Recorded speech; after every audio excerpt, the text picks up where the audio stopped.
So welcome, Cherie. Thank you very much, Kieran. I'm absolutely delighted to be here. This is the most exciting day of my life. Like I keep saying to my children, imagine, your old 71-year-old, granny mother, I'm going to do a podcast. It's very exciting and I'm very grateful to you. Thank you, Kieran, so much. My pleasure. I'm not sure about it being the most exciting day of your life, but I won't judge that. That's up to you. That's I've led a great. very boring life. Yeah, that's it. All good though. Well, I know you say that, but once we get into this podcast, people will actually realise that no, you have not led a very boring life, or at least in the last, I don't know, what is it, 11 years or something like that. So, Yeah, 13 years since I first went, coming up to 14 now. wow. on And so, on a very innocent journey. Like I very rarely, plan anything. I usually just say, yes and work it out as I go. But, when I went to Tanzania, I did have a plan, believe it or not, go over for a month, have a great time over there, come home, that box is ticked, what's next on the bucket list. And here I am, like 13 years later, and my whole life is invested in, a really fabulous journey that I totally love, absolutely love. yeah. So I love that. So you are the creator, the founder of One Love Tanzania, which started many years ago. So when you what drew you to Tanzania? So I want to unpack it all. There's so much to unpack. But what drew you to Tanzania in the first place? Just a bucket list thing, or was there something specific about Tanzania that was really Yeah, I hear caught? you. Very good question. So, I guess really, Kieran, in reality, I sort of feel, I might have been African in another life. My mother used to say to me when I was little, she used to say, who do you think you are? The Queen of Sheba. I didn't even know who the Queen of Sheba was then. And I reckon now I might have been a lowly housemaid in her court or something like that. I'm definitely connected with Africa, but we went to Africa 2005 and had a great time. I had the opportunity to go into Soweto when we were in Johannesburg, and that was like, a very defining day. We Yeah. did exactly as our travel agent told us not to do. We got out of the car and we talked to people. They were taking me into their houses, and, I Wow. just felt an absolute connection with people there, and I wanted that to grow. So I planned to go back volunteering, much to, my entire family's like, what are you doing? But at the end of the day, it took me about 7 years. When I got over there, it was just the most fabulous thing. Living in an orphanage with the children during the day and sleeping there at night. And yeah, just an incredible connection developed. It was Mm. everything that I imagined it would be, but I thought done. So why, if you were in Johannesburg and you sort of connected there with other people, why not go back to South Africa? Like, what was it about Tanzania that pulled you in? Oh, yes, I'm hearing you. Well, that is the bigger question. Why Tanzania? You're 100% correct. Right. Uh, Kilimanjaro, Yeah, there's a starting point. yeah, Zanzibar, there's another one. The Maasai people, the people I had really wanted to connect with pretty much all my life. yeah, Um, Serengeti, the most spiritual place in the world, in my opinion. Um, so all of those attractions that I wanted to be part of that had always been drawing me, but mostly the fact that it was safe. I mean, I think I was 58 or something when I went over there, going over on my own. Tanzania had the reputation as being a peaceful country in recent years. So yeah, they were pretty much the defining things. I've yeah. regretted none of them. I didn't Mm. expect to be still going there. That is certainly a big surprise to me. But yeah, nothing disappointed me in that trip. Mm. And speaking of, I want to go back to a couple of those things, but speaking of which, you say you're still going there. You're actually leaving tomorrow. So thank you for sitting here doing this podcast when your house is probably absolutely chaotic. Dusty, and needs a good dust, yes. I was thinking more about packing bags and that kind of stuff. But when so you talked about Kilimanjaro and the Maasai people and that kind of stuff. Have you been to Mount Kilimanjaro and have you climbed it, or have you done Ask a something? stupid question, Kieran, and you'll get a very big answer. Absolutely. I'm the queen of Kilimanjaro. I've climbed it definitely, and yeah, very proud of that. I reckon I'm probably in, an elite group of women in the world, particularly my age group. Um, so I had a window of opportunity of 2 days. A friend was coming from Europe that I'd met in Tanzania before. We were going to go to Zanzibar. That was all booked. She unfortunately had a health scare and couldn't come. Oh. And one of my close associates over there said, well, here's your opportunity. You've got a week spare. Why don't you climb Kilimanjaro? So, like I said, I usually just say yes and work it out as I go. My husband said, holy shit, what is she doing? But I headed off the 6 day, the easier hike with my guide, my three porters, and my own chef. It was just me, very elitist. I'm elite. So, anyway, it was very, very challenging. I don't want to go into that. It was a very hard thing to do. And people often ask me about that. I milk cows for 30 years. I've run my own catering business. I've run my own eatery. I've reared three teenagers, for heaven's sakes. But at the end of the day, it was by far the hardest thing I've ever done, but Mm, without doubt the most. I don't like the word empowering, but it was definitely empowering. It was an incredibly empowering thing. And, there are people now that are doing it for, personal development. mm, And they have, networking on the mountain, a couple of days in each camp and, talk about growth and development. And I can see that because that's what it is. It's just absolutely fabulous. And, when people really piss me off, I just say, I just have it in my head. I've climbed Kilimanjaro, okay? So no, love it's a that. fabulous. If anybody ever gets the opportunity to do it, they really must. So I don't know whether you know this or not, but I had an accident a couple of years No, ago I didn't. and fractured 5 vertebrae in my back. I literally broke my back. But in the time that I was tumbling, I saw two things, right? One was my mother reminding me never to leave the house without my lipstick on because that's what she taught me. That was, her message in life when I was 16.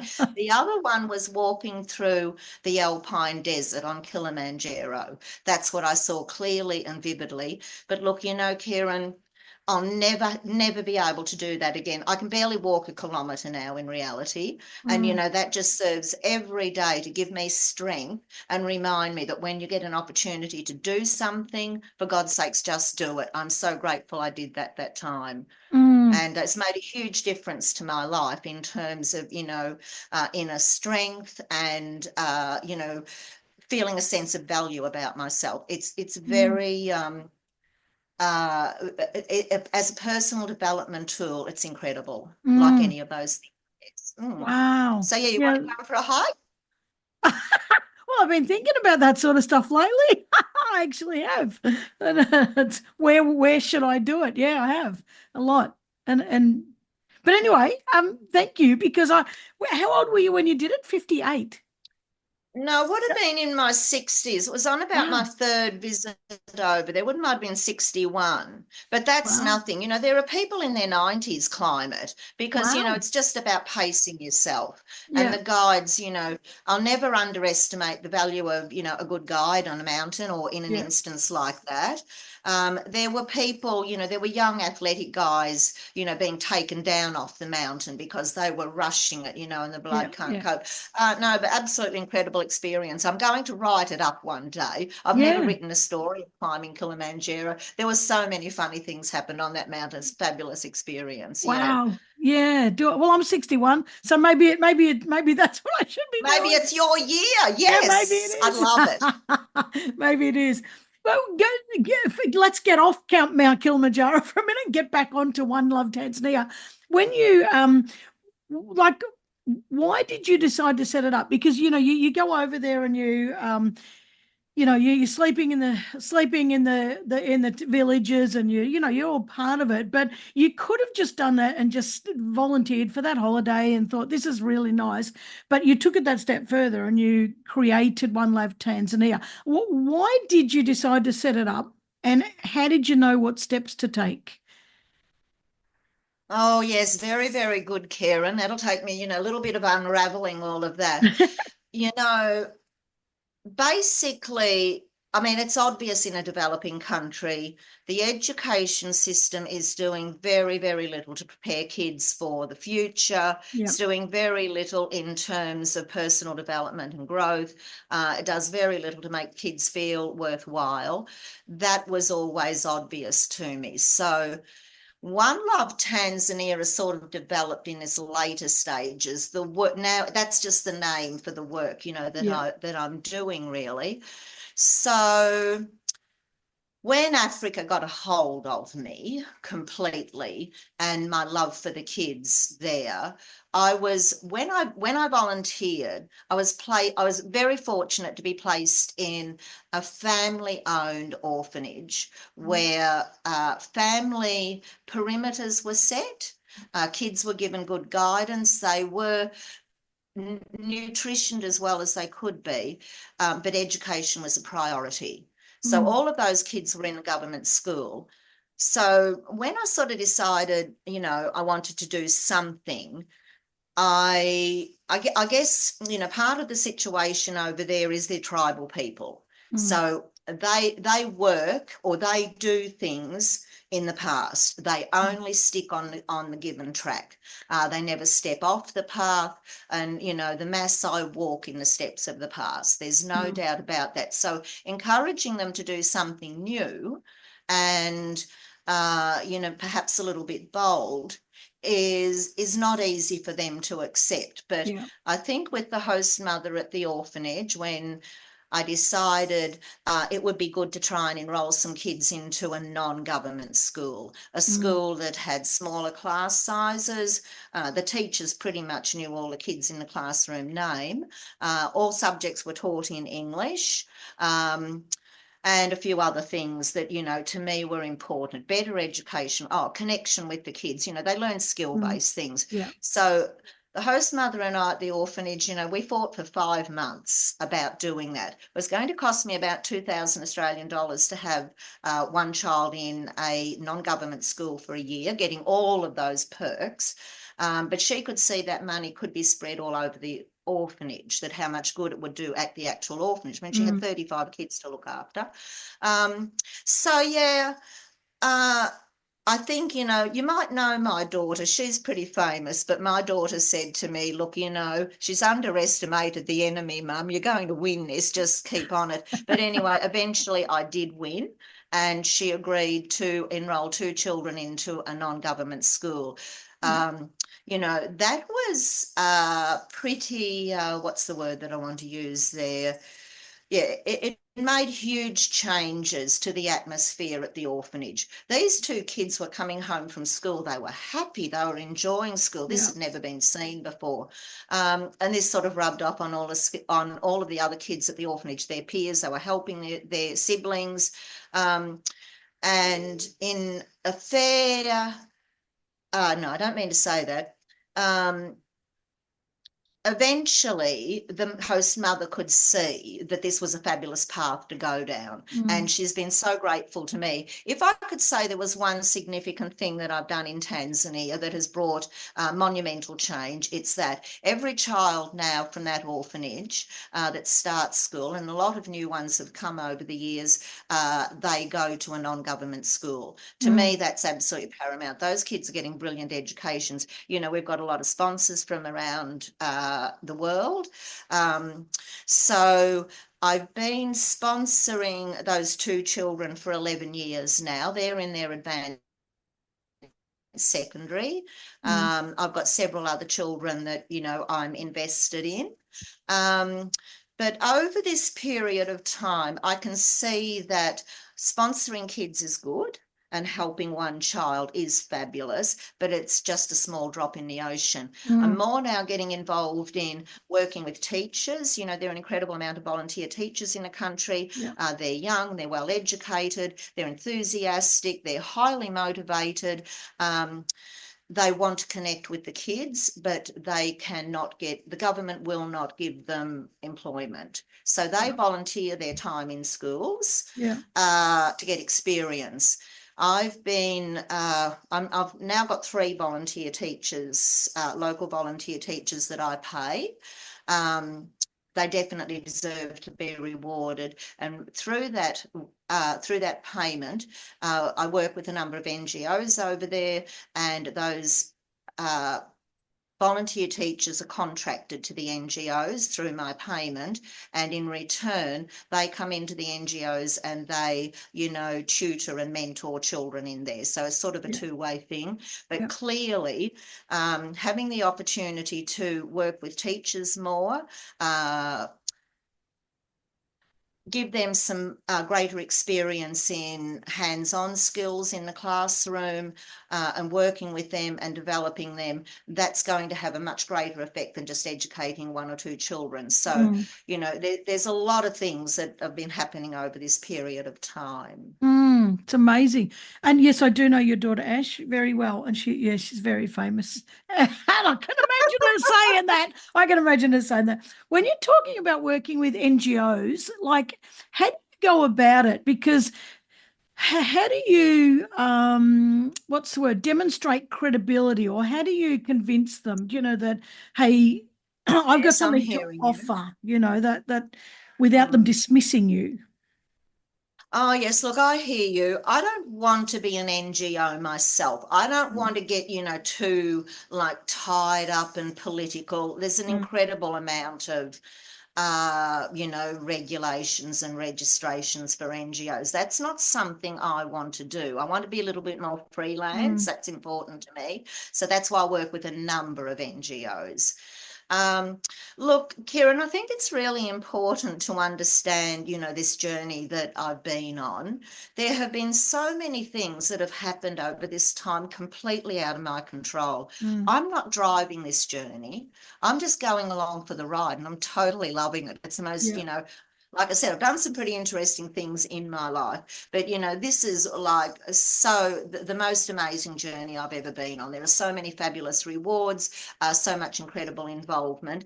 Um, so about when I first came back from Tanzania, one of my children was speaking at a dinner for the ambassador for Malawi, and when he sat down, he was sitting next to a guy that he'd never met before, and this guy said, "Where are you from?" And Lachlan said, "Oh, yes, Leongatha." And he said, "Oh, well, you won't know where I'm from. I'm from Tanzania. I'm the ambassador to Tanzania."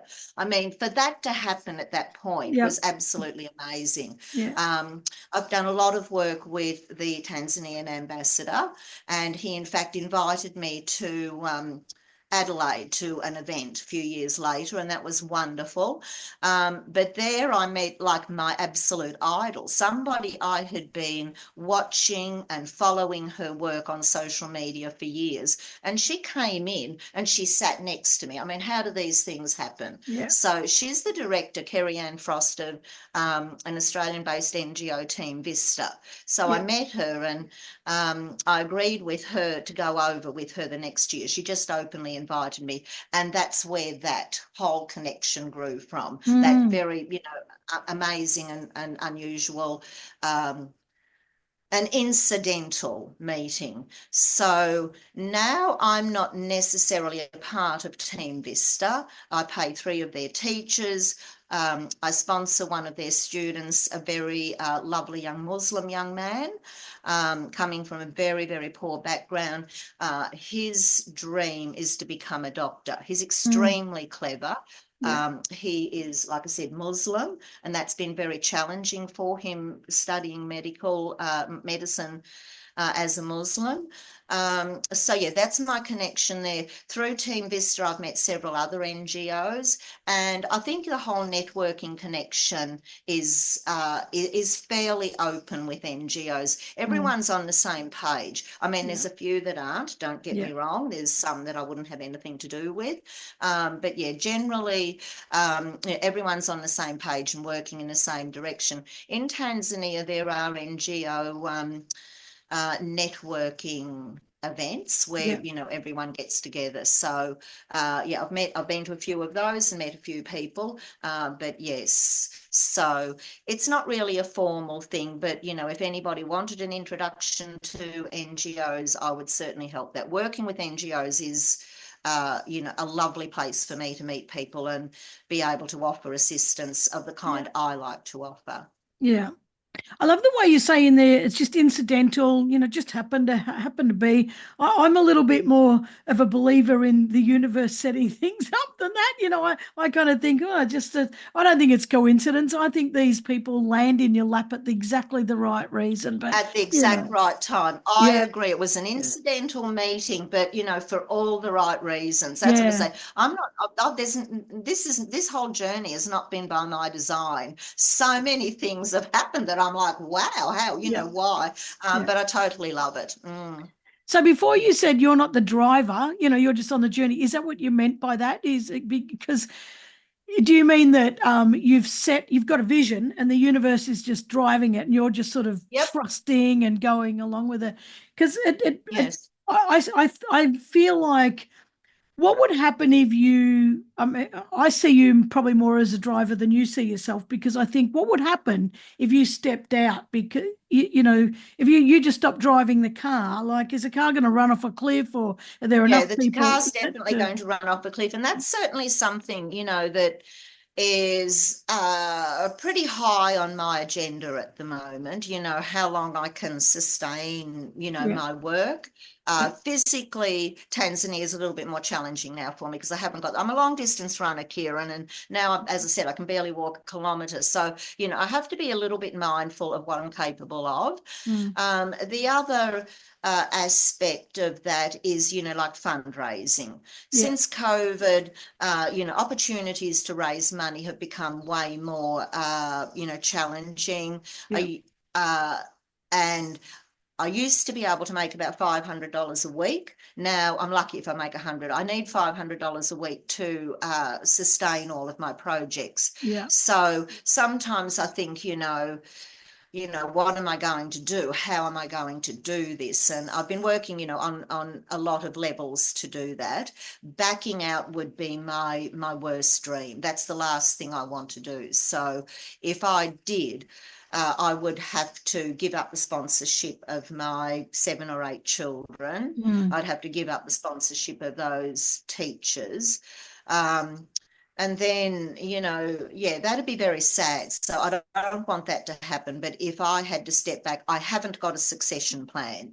And, yeah, I probably, we've all talking about that with a lot of these NGOs. It's just, you get so engaged in actually mm. the activities and doing and, the joy of it, that sustainability isn't something you're thinking about at the time. But I'm definitely at that point. I'm sorry. No, and I don't apologize because I ran One Planet classrooms for 8 years and I didn't have a succession plan either. And it burnt me out, and I Yeah. did step back and I did stop doing it. And just this year, and I was riddled with guilt for 2 years prior, knowing that I didn't have the physical, mental, emotional capacity to continue on. But knowing that I'd be letting down so many people, and it was just it was horrific. And in the end, what I realized I was doing was the guilt of worrying was actually making me sicker. So I Yeah, just I have can to, hear you. I can totally hear you. And yeah, it's very confronting. Um, so where was the project, Kieran? in Uganda. So we had Oh, right. at one stage we Mm. had 180 kids sponsored, and that went down to about 140 because 40 went off to another area. We put in tons of water tanks, water wells, connected clean water to villages, sanitary pad projects. We did women's empowerment kind of. We bought land for women to farm, rebuilt a school, like I don't, in pioneered adult education. There was so much that we did, and when I look back, I say, you know what? No, I gave 8 years, and I change so many lives, and I just have to stay Mm, focused on what did happen yeah. because I gave those 8 years, A and 100%. I'm hearing you. Yeah. yeah, so it's really Look, difficult. I took a girlfriend of mine to Tanzania, and she actually works in Cambodia. You'd love Jan. She's got a Yeah, heart of gold, but she's tough, I tell you.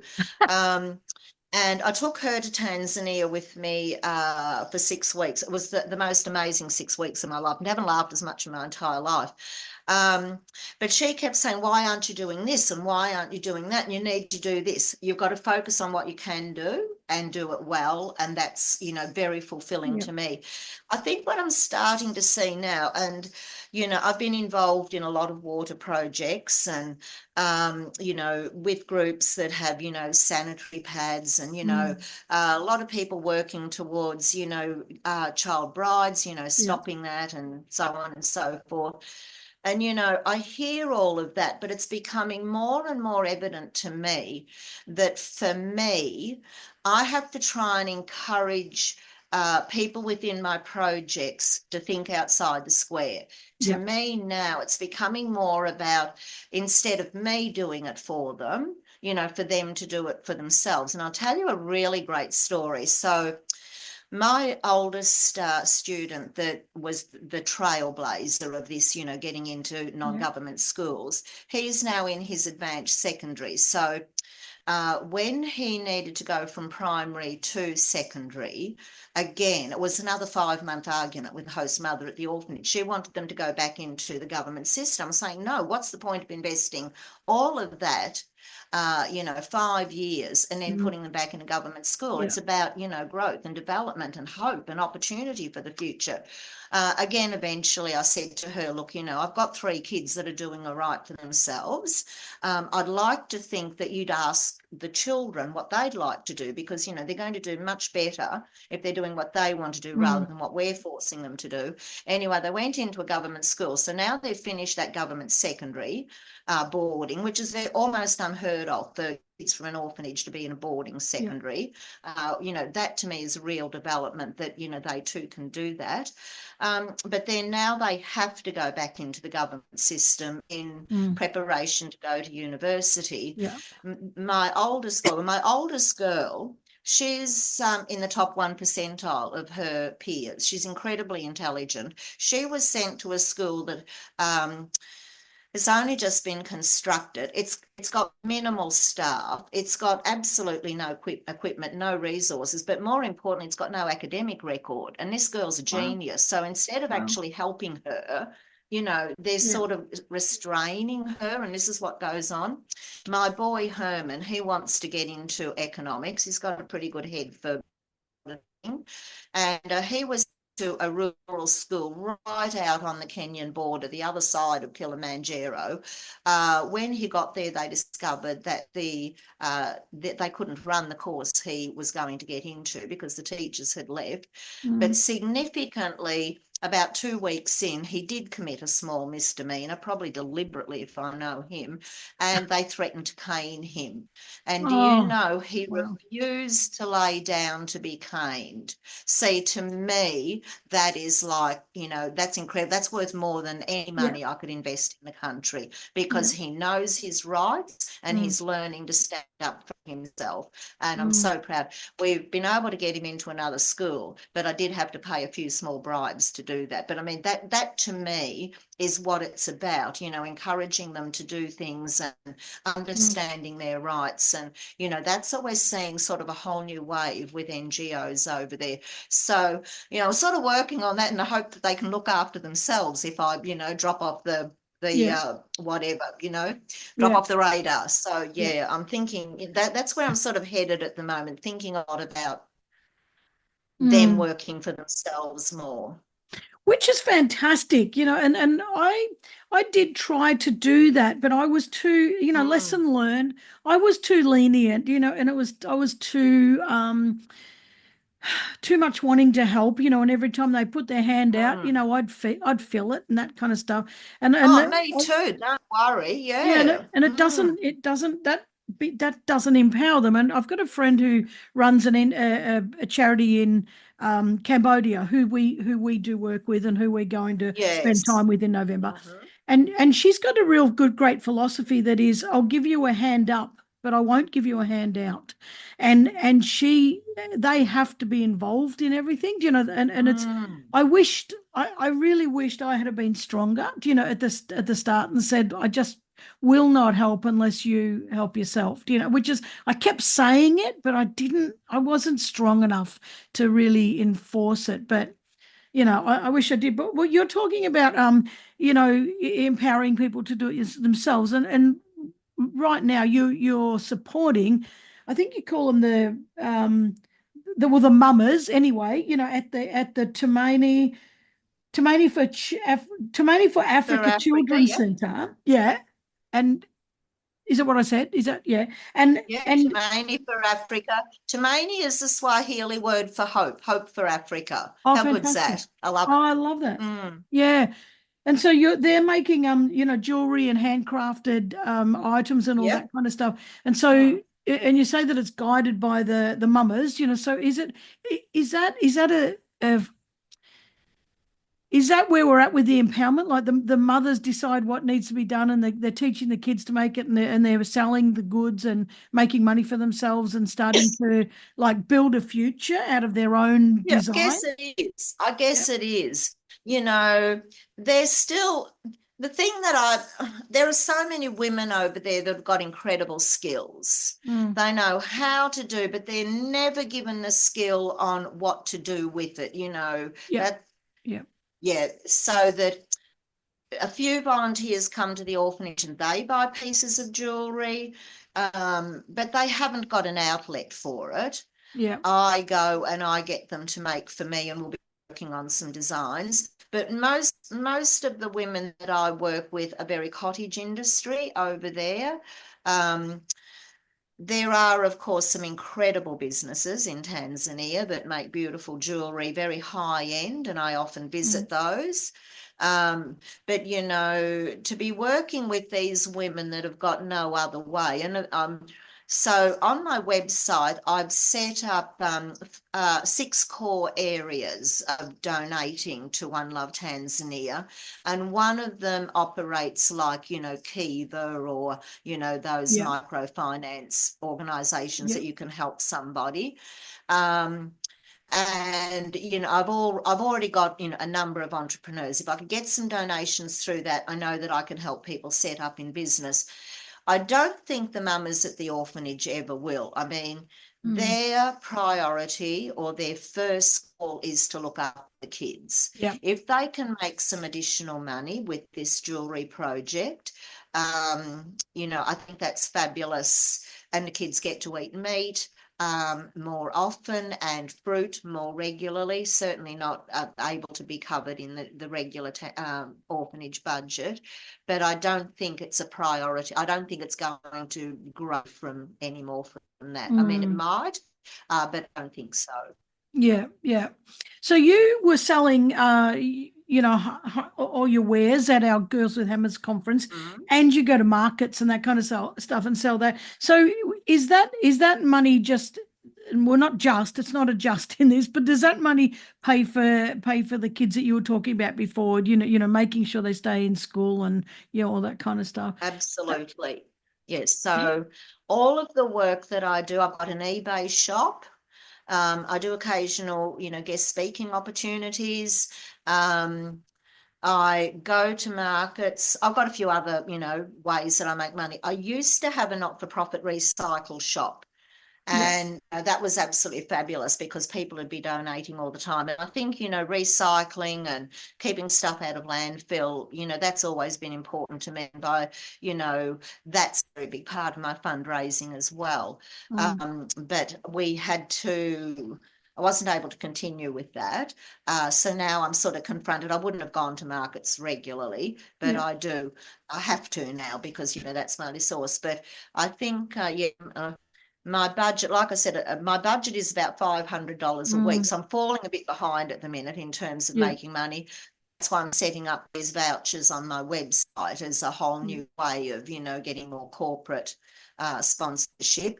yeah. How it'll go. But yeah, so that's what how sustainable is my work? That's what I've really got to be considering just at this moment. It'd break Mm, my heart if I had to give up my work there.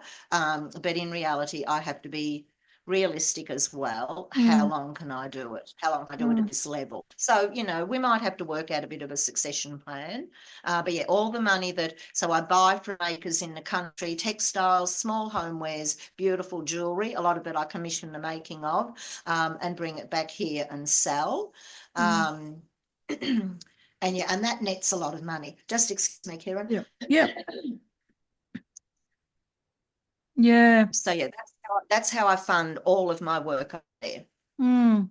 But there's a big gap, isn't there? That's I've noticed the Yeah, same too, after COVID, it just people just tighten their purse strings, and I don't blame them. Do you know, I I don't don't, blame them. no, it's just a Yeah, and really, and then people were saying to me, and they probably say to you, well, it's all very well you're taking care of these people in Africa, but what about the kids in our own backyard? And then then you feel guilty again, and this guilt thing just keeps yeah, popping up. But I will often say to people like that, well, what are you doing about it? Don't poo-poo what I'm doing, helping someone. What are yes, you doing to help helping anybody? someone. Yes. Yeah, that sort of. Um, yeah, something you said I was just going to comment on, but it's gone. Don't turn 70. I'll tell you, once you turn 70, your head just straight out the door. It's Was I disgusting. talking about helping kids in your own backyard, or was I? No, but before that, no, COVID. Oh Look, yeah, society has changed incredibly since COVID. There's no doubt yeah. about that. And I don't blame people. I'm like you. I Mm, understand it as well. yeah. But also too, we're hearing of a lot of great causes as well. I mean, my fundraising is so minor compared to, I mean, like, what about that boy Luca, that got coffee spilled on him in Sydney? A bit of discussion took place. They decided to put a GoFundMe up for $5,000. I think in 2 days they had $150,000. Wow. So, I can see that people, want to connect with other things, and that's Mm. okay. But like all of this, I just have to learn new ways, and I have to get with it and Yeah. work out new ways. And I've got this really great web guy that's helping me do that. Fingers crossed. Hey, oh God. So when you go to Tanzania tomorrow, like on this trip, Yep, tomorrow. Yep, that's it. how long are you going for?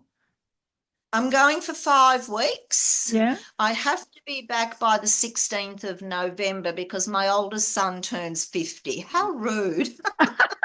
They're very So I've got to be inconsiderate. back for his birthday.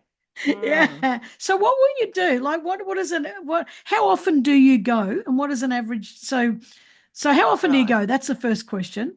Yeah. Okay, so this is my second trip this year. Wow. So I went in February. Yeah. So I particularly want to go back on this occasion because all of my kids are in their new school year. That's very Um, important to me. I mean, sponsorship is fabulous and, giving them that opportunity, mm, but knowing somebody believes in you is paramount. Knowing yeah. that there's somebody there. Look, and you would have seen this in Uganda, seeing that look of trust be restored in kids' faces.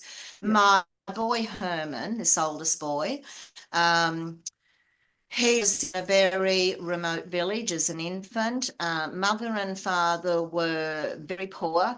The father left, as they often do, to Yeah. find work somewhere else. That usually ends up in another relationship and other Yeah. children, and the mother left looking after, Yeah. the children.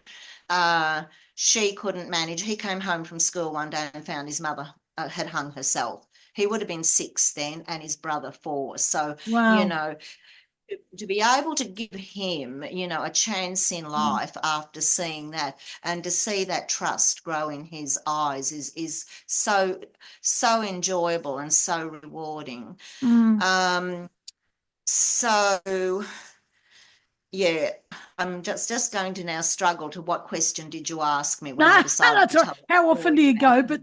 But the next question I was going Yeah, to okay. ask is when you go So to. I'll Yeah, go I on. want Yeah, to see those kids. That's exactly right. yeah, So, I go to buy, meet with my makers. yeah, So I've got about, in the first week I'm there, I need to meet with three makers and, work out some color schemes and, yeah, buy beads and get that happening. yeah, The first day I arrive, I'm going to go to the graduation of a boy that I don't actually sponsor. Okay, so yeah, I think that I get there in 7:30 flight. So this boy is, I met him through his aunt. She's an incredible woman. She works for an NGO and it's in a very remote Maasai area. mm, And they've got like this, hire bikes, for people to yeah, get around on. yeah, And she the bikes, of course, get punches and, broken spokes and things. I was sending them into town, and the guys in the town were absolutely ripping them off. And she said, "Hey, I reckon I could learn to do all these repairs." And mm. she did. I mean, what an Wow. amazing woman. She Yeah, does all of that. And I met her about 12 months ago, a little bit more. And she said, I said, that I was really a big believer in education. And she said, "Oh, look, I've got it in, well, I didn't communicate, my guide did. She has her nephew living with her. He's HIV positive. He mm, was abandoned by his mother, his father as a child, as an infant, and I think the mother might have died at birth, but he hasn't had a parent since infancy and lives with the aunt. Of course, now um, he's feeling like he's a burden to the family, and he yeah, just totally wants to leave school. He yeah, wants to get a job with a truck driver. That'd be the end of him. They prey on these yeah, young kids that think that there's hope there. yeah, So I've been working with him through a guide who talks with him and talks with the family. We pay a small amount of money. I don't pay his school fees, mm, but just giving him faith to stay at school is a fabulous thing. yeah, Um, I don't think he'll do well academically when he does his exams, because I don't know what, the HIV meds are they have over there, but it yeah, really does inhibit yeah, education or academia or yeah, thought. So, yeah, to be able to go to his graduation and remind him that we're here for him, that's yeah. incredibly important. Um, so yeah, I've got all of that to do. And I don't know whether you know this or not, Kieran, I've got my own house over there. No, I didn't know that. Wow. Yeah. Wow. And ask me why. Why not? You've got to give these things a crack. So yeah, look, can Fantastic. you imagine, the amount of money I've spent in accommodation? I've always Yeah, stayed at the orphanage, but physically that's just getting a little bit more challenging now. It's a yeah. long walk in, a long walk out. So I decided, why don't I have a base? So I've had it running, yeah, on booking.com, the Lion King homestay. And I've got a Wow. couple of, beautiful young people there managing it. Yeah, And yes, I've got my own base. So looking in on that, and getting things back in line, that's, pretty important to me now. Going to the orphanage, yeah. So, and going to my NGOs, visiting my teachers. I've got some projects I want to do with the teachers. Yeah, there isn't like a minute that is yeah. not well utilised over there. I reckon I'll be lucky to get everything done in that Wow. time. How do you get Mm. around? Do you have a driver that gets you I've around? got my own car. Come on, be real. When we decided to Fantastic. set up the homestay, we decided to buy a car. Yeah, And it is the car of one of my drivers. So I've had two drivers over the years, and people often ask me, a woman over there at your age on her own, like, what they call wealthy, which I'm not, Mzungu, the name for, white yeah, people there. Um,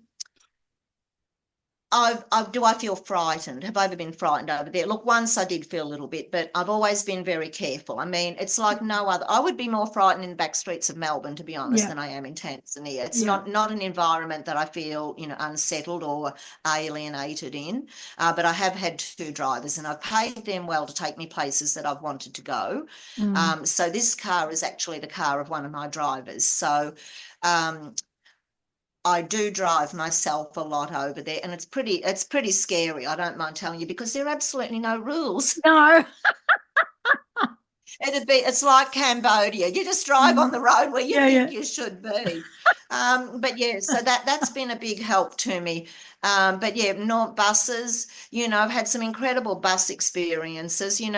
When I first went to Tanzania, I used to poo-poo Bob Marley. Okay, I thought, oh God, you know that hair and I didn't even know when I watched the movie Cool Runnings. I didn't even know what Rasta Rocket signified, but now I'm like so hooked on that whole Rastafarian thing. But cruising across, Africa or Tanzania in this instance, with your head crammed under a massive armpit and him with his goat on his lap and a chook under his other arm, Bob Marley blaring, you don't know you've been to actually experience that. So, yeah, I used to go by bus a lot, but now I've just got to have my own car. Yeah. Wow, that's fascinating. So you're going to retire over there? Like what are you going to do? Because you keep saying, I'm getting older, or, I don't know what to do. So you got Yeah, a yeah, car and yeah. a I, house I over often there? wonder. Yeah. Well, I'd love to spend more time over there, but I've got five beautiful grandchildren. Three of them are under 7, and I really don't want to deny myself that beautiful opportunity to be with them.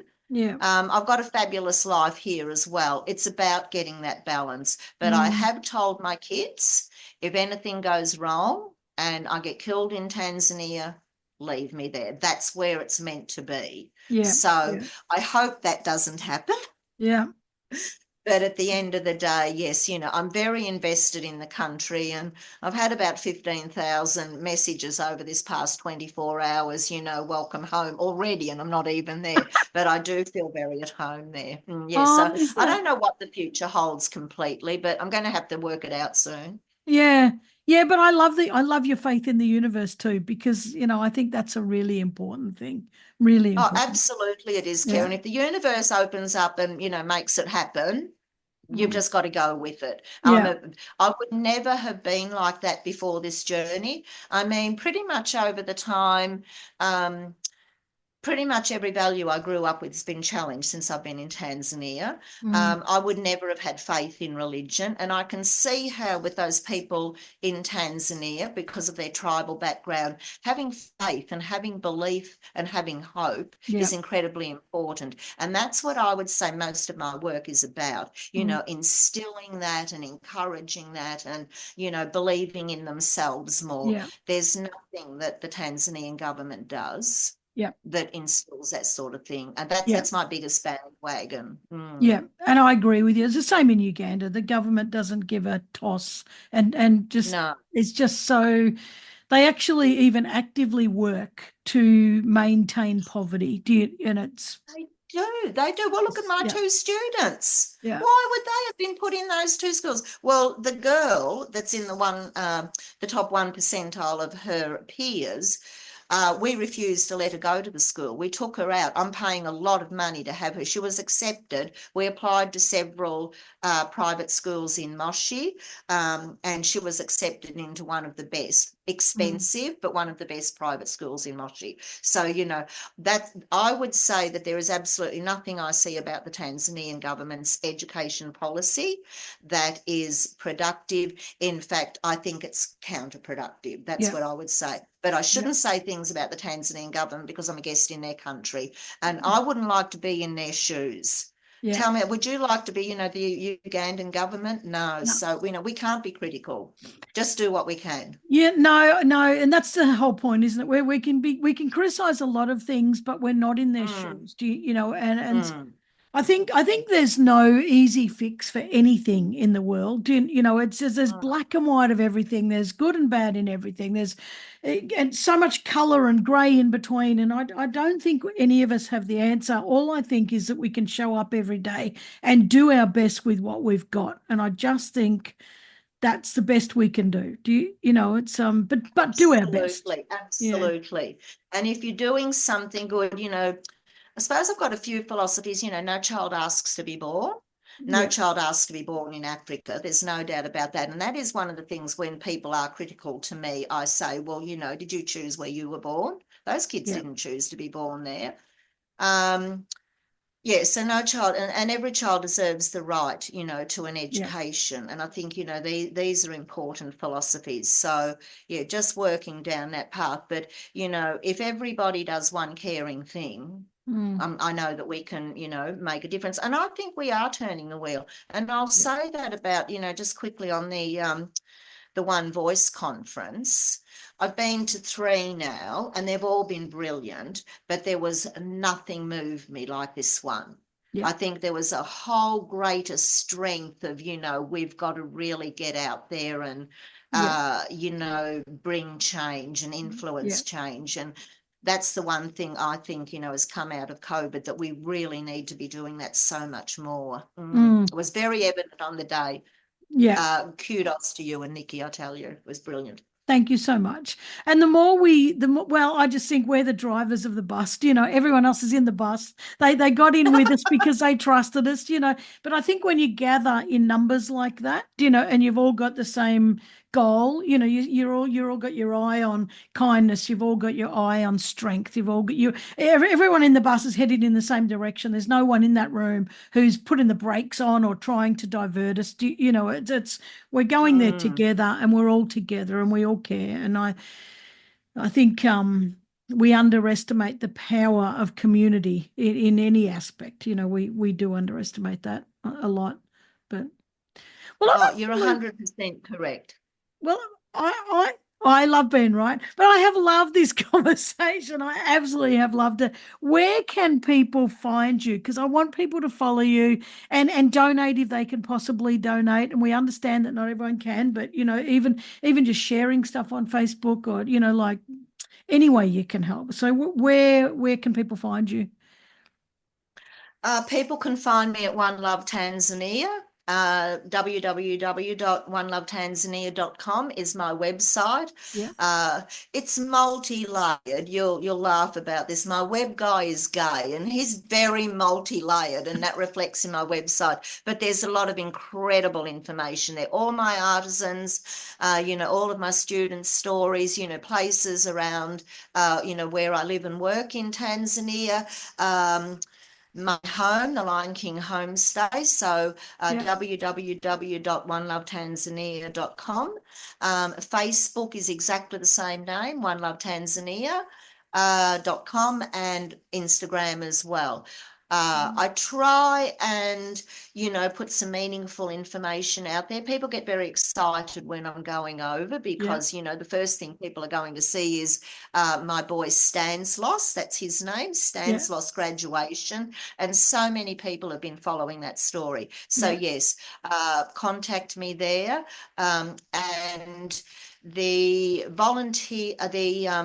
donation links yeah, are on the website. You can just go to donate here or how do you help. But yeah, that is really what I've got to do, is just get out there. And if people believe in me or can see that I'm genuine, every single dollar I make goes to that yeah, country. And yeah. people often say to me, why don't you get involved with this one, or have you worked with this one? I don't want to. I Mm, want to do this myself. I want to be hands-on. yeah, yeah, And I value that personal connection, yeah, and yeah. I think people trust that and believe in that. So Yeah, I yeah. do too. Yeah. All right. Well, that's wonderful. Hopefully, people will donate. Oh, we know people. Some people can't, but there are other people who want to help, and money is the only way. That's their only vehicle. And they're happy to give the money. They haven't got the time to work. So, fingers crossed. Well, donating is the new receiving, Kieran. Is When it? you get so much from Oh, donating, you it's do. it's Yeah. empowering. And yeah, that's what I love to think. When people donate, I take a lot of tangible donations as well. Yeah. I've got my eBay shop. I list a lot of items on eBay and sell a lot through eBay, bric-a-brac, lots of other things I can sell online. So I do take, tangible donations that way as well. Yeah. And, so many people, have a good wardrobe clean out and give me some fabulous stuff that brings lots of great money as well. So Yeah. that's another avenue. And Mm. yeah, I think I've got a pretty interesting story. I mean, we could talk for 6 months today. I could tell you, Yeah. incredible Yeah. stories of things that have happened to me over there, and like, side splitting. Um, So, I do a bit of guest speaking. People do enjoy to hear that story. So, Yeah. if people were Yep. looking for a guest speaker, that's another avenue as well. So, Absolutely. Yeah. mm. Well, you'd be fascinating. Absolutely fascinating. Well, Tanzania is a fascinating place. I bet. I bet it is. Well, I've absolutely loved this. I really thank you for giving up your time, particularly when you're trying to pack a suitcase and dust your house and God knows what else. Really appreciate it. Really do. Oh, Karen, thank you. So this has been an absolute pleasure. I guess you've got the idea. I love talking about my work. Yes, I'm that's great. just like, it is such a joy to me. And as I said, it's sort of taken me outside my own comfort zone in Yeah, so many ways and, yeah, challenged me in so many ways. But look, I'm beating it. And I totally love that. yeah, As I say, when my mother used to say to me, when I'd say, look, you've got to stop doing these things, she'd say to me, what do you want me to do? Sit down and crochet. And I yeah, never really got the significance of that until now. I'm not ready to sit down and crochet just yet. But yeah, I totally love that here I am in my 70s and yeah, I can still be doing, incredible things that yeah. bring me happiness and, I hope changing people's lives. Oh, you definitely are changing people's lives. And I love that you're not letting age be a barrier because that is something I see. I see people, when I was in my 50s, I would see people that I went to school with and I'd look at them and I'd think, you're old. Like you've allowed yourself to become old. Why? Why would you do that? Why? But Yeah, I, no, never get old. Well, Ashley said to me once when we were shopping, she said, no, you can't buy that to wear because it looks like an older person would wear it. What good advice is that? Look, Kieran, this has just been an absolute pleasure. I totally yeah. love it. And I hope you get something that you can work with Oh, out of it's a this. great interview. This is a great story. Absolutely love Oh, this. Love it. I'm So, so pleased. all right, well, I'm going to let you go and go pack that suitcase, but thank you very, very much for joining us. Oh, Really. thank you very, very much. Look, since the day Charlotte first took me to Girls with Hammers, it's opened a whole new world of meaning to me. And I'm so grateful. Well, to Charlotte as well, but to Yeah. you guys as well. Thank you. Beautiful. Okay, so now I just have to click on that little thing up there, do I? Yeah, that's it. You better say goodbye to me first. See ya. Goodbye. Mwah. Bye-bye. Loving See ya. you so much, my love. Thank you, Perfect. And darling. we'll talk again soon, I Okay. promise. Thank you. Beautiful. Thank See you, ya. Kieran. Goodbye for now. Ta-da.